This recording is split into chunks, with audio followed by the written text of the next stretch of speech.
Magandang umaga po mga kapatid. Narito po tayong muli sa ating Grab Food for the Soul, our daily dose for the nourishment of our souls.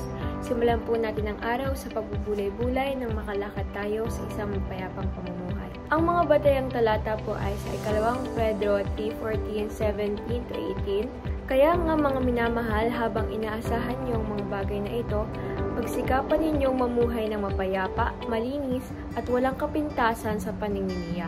Mga minamahal, alam ninyo ito noon pa. Kaya mag-ingat kayo nang hindi kayo maloko sa pamamagitan ng mga maling aral ng mga taong suwail at mawalay sa mabuti ninyong kalagayan sa Diyos.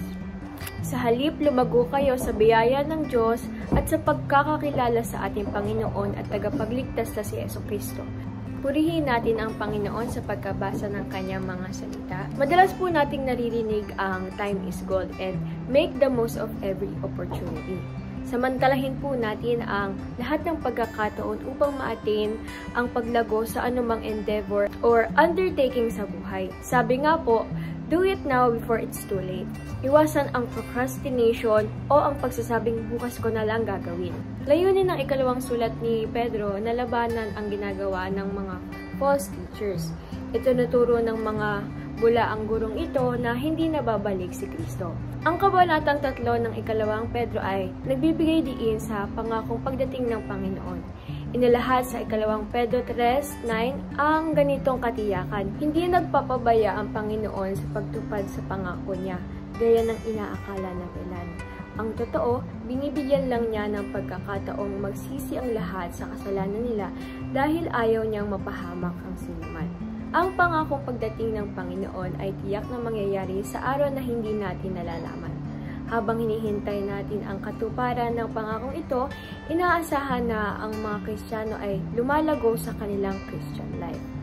Ano-ano ang mga hakbang upang maranasan ang kaganapan ng paglago kay Kristo?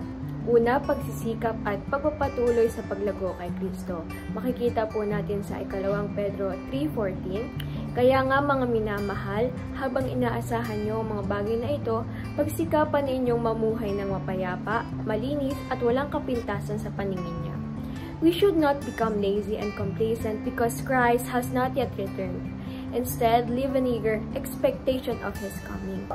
Sabi po sa 2 Peter 3:14, so then, dear friends, since you are looking forward to this, make every effort to be found spotless, blameless, and at peace with Him.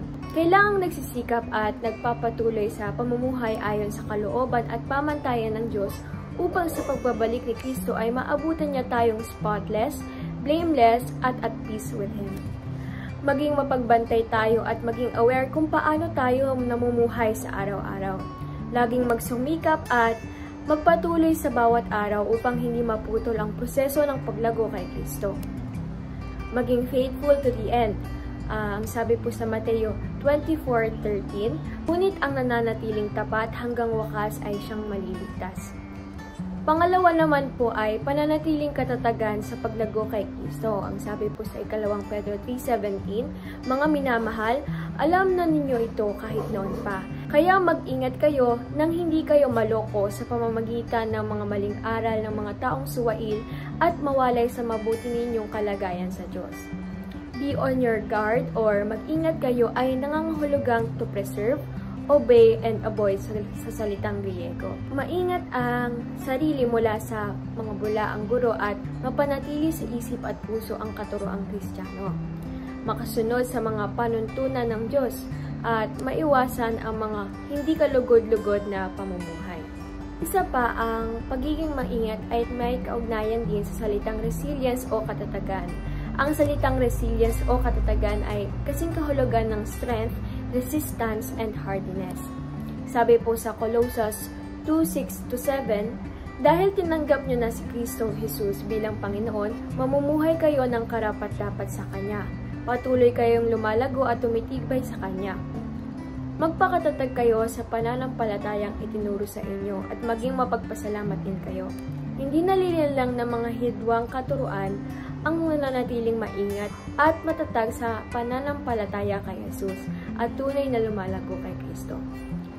Mag-ingat, magtiis, magpakatibay at manatiling matatag sa bawat sandali upang maiwasan ang mga hadlang sa paglago kay Kristo. Kapag nananatili sa atin ang pag-iingat at katatagan, habang dumaraan sa proseso ng paglago kay Kristo, ay mararanasan natin ang approval at commendation ng Diyos. Ang sabi po sa Hebreo 10:35-36, kaya huwag kayong mawawala ng pananalig sa Diyos, dahil may malaking gantimpalang nakalaan para sa inyo.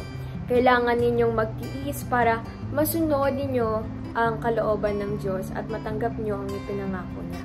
Samantalahin po natin ang lahat ng pagkakataon para sa paglago kay Kristo. Tayo po ay manalangin. Diyos amang makapangyarihan sa lahat, maraming salamat po sa pagkakataong mapagbulayan po namin ang inyong salita. Nawa po ang mga salitang ito ay magamit po namin sa inyong kapurian at hindi po namin ito makalimutan.